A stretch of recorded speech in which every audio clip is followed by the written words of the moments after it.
You said you'd come. Now let's hope you're not too late. Welcome to Watch Mojo, and today we're counting down our picks for the top 10 biggest changes in Zack Snyder's Justice League. The time has come. Take up your mother's trident. You won't kill me. I'm your best friend. Life, but turned into this. For this list, we're looking at the most significant tweaks Zack Snyder made to his long-awaited director's cut of Justice League. Do you think these changes improved the film? Let us know in the comments. And as you might imagine, a spoiler alert is now in effect. Number 10, the final battle. I'm gonna take out that tower and knock down that shield dome. You get to Steppenwolf. Watching the theatrical cut of Justice League, the climax caught us off guard with its reddish-orange skies and hellish imagery. It looked nothing like the dark blue backgrounds in the early trailers, which we honestly found more atmospheric. Snyder restored the blue hues for the final battle, although that's not the only change. Joss Whedon added that random Russian family in his version, saying that he wanted to show, quote, what it's like for the people on the ground. Who picks this place to put down roots? People that have been kicked out of everywhere else. While we get where Whedon was coming from, this subplot didn't contribute much, and the family wasn't sorely missed in the Snyder Cut. Steppenwolf receives a more violent end as well, earning that R rating.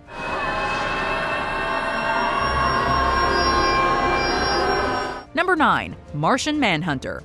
Oh, and some have called me the Martian Manhunter.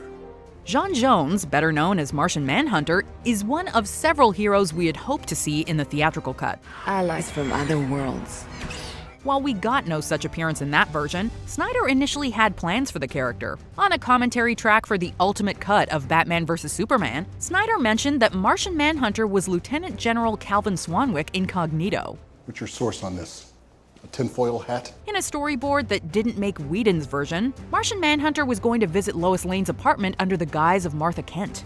While actor Harry Lennox previously appeared in Man of Steel and Batman vs. Superman, the Snyder Cut officially solidified Swanwick and Martian Manhunter as one and the same.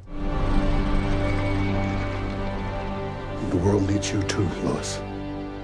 Number 8, new music by Junkie XL.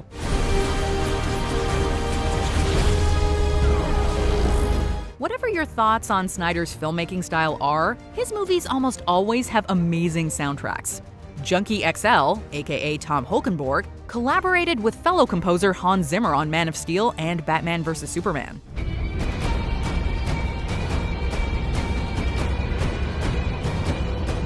He was set to work on Justice League as well, but Danny Elfman replaced him. Elfman usually goes hand in hand with DC projects, and while his Justice League score wasn't bad, it was a far cry from his Batman days. Junkie XL was brought back on board for the Snyder Cut, and his music did not disappoint, particularly the Crew at War Power track.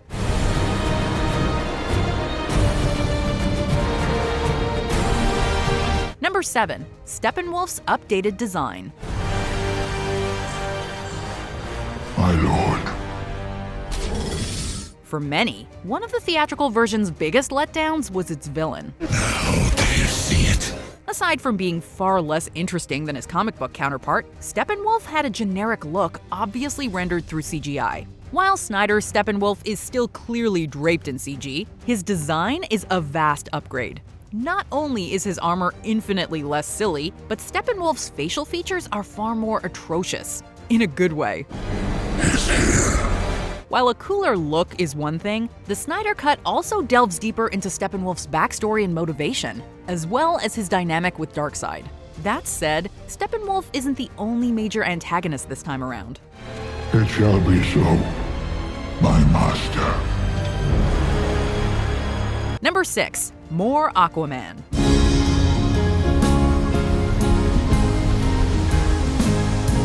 Before James Wan made Aquaman one of the DCEU's MVPs, Justice League didn't give Jason Momoa a ton to work with. Aside from that one infamous line, My man! It's hard to even remember what Arthur Curry did in that version. You say a word about this, or you'll meet every piranha I know.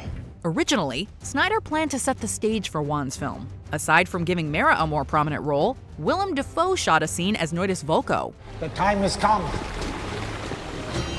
Take up your mother's trident. There was also to be more exploration of Atlantis' mythos and development for Arthur himself. Number 5. Building a better cyborg.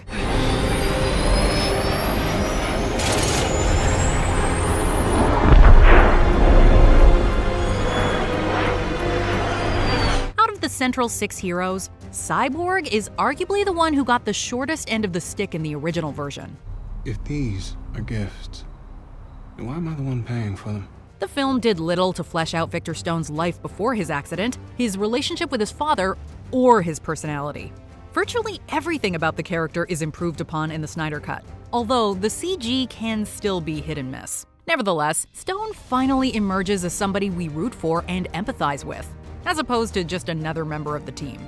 Snyder described Cyborg as, quote, the heart of the movie, which shines through in the final product. We're still waiting to hear more about that standalone Cyborg movie, but his development here has us more optimistic. You use that power to keep me alive.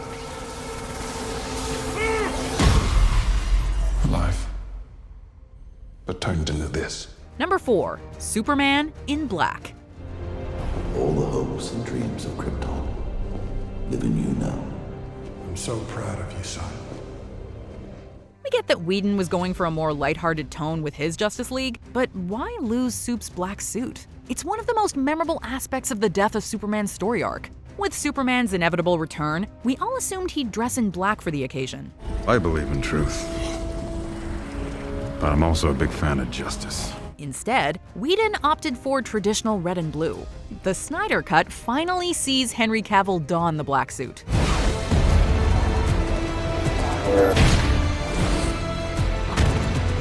This version also restored the deleted scene where Soups meets Alfred.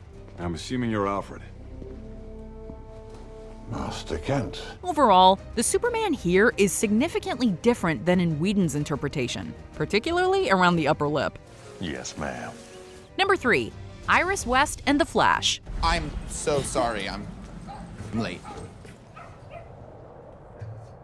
Barry Allen is another character who got shortchanged in the theatrical cut. You know, there's more to the Flash than quips. Dostoevsky. The Snyder Cut makes more of an effort to explore the death of Barry's mother, the incarceration of his father, and his romance with Iris West. Actress Kiersey Clemons was going to make her DCEU debut as Iris in Justice League, but her contributions were left on the cutting room floor. Iris finally appeared in this version, most prominently during a scene where Barry saves her from a potentially fatal car accident.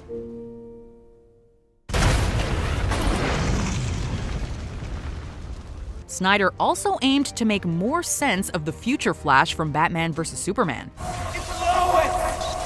which ties into our next entry. Number 2, Jared Leto as the Joker. A truce, Bruce. After the mostly negative reception to Suicide Squad, Joaquin Phoenix's Oscar-winning portrayal of Joker, and not even getting a cameo in Birds of Prey, Jared Leto's future in the DCEU seemed to be up in the air. So you can imagine our surprise when Leto popped up at the end of the Snyder Cut's trailer, complete with longer hair and messier lips. We live in a society. Isn't that right? Batman.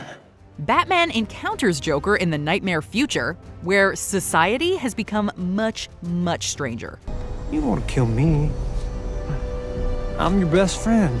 Although Snyder didn't originally intend to incorporate the Joker, Leto was enlisted after the director's cut got the go-ahead. Joker plays an important role in this version, having stolen the mother box that allows the Flash to travel back in time. You need me to help you undo this world you created by letting her die. Before we continue, be sure to subscribe to our channel and ring the bell to get notified about our latest videos. You have the option to be notified for occasional videos or all of them. If you're on your phone, make sure you go into your settings and switch on notifications. Number 1. Darkseid.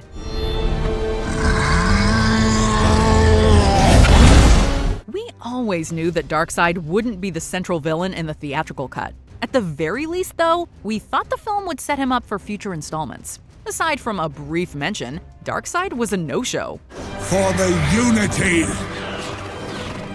For Darkseid. The trailers for the Snyder Cut quickly established that Darkseid would play a meatier role in this version. Portrayed by Ray Porter, Darkseid made his long-awaited live-action film debut here. I will stride across their bones and bask in the glow of anti-life, and all of existence shall be mine. This version also made room for some of Darkseid's followers, including Desaad and Granny Goodness. While we're sure the DCEU has even bigger plans for Darkseid and Apocalypse, this was a satisfying taste for now. Do you agree with our picks? Check out this other recent clip from WatchMojo, and be sure to subscribe and ring the bell to be notified about our latest videos.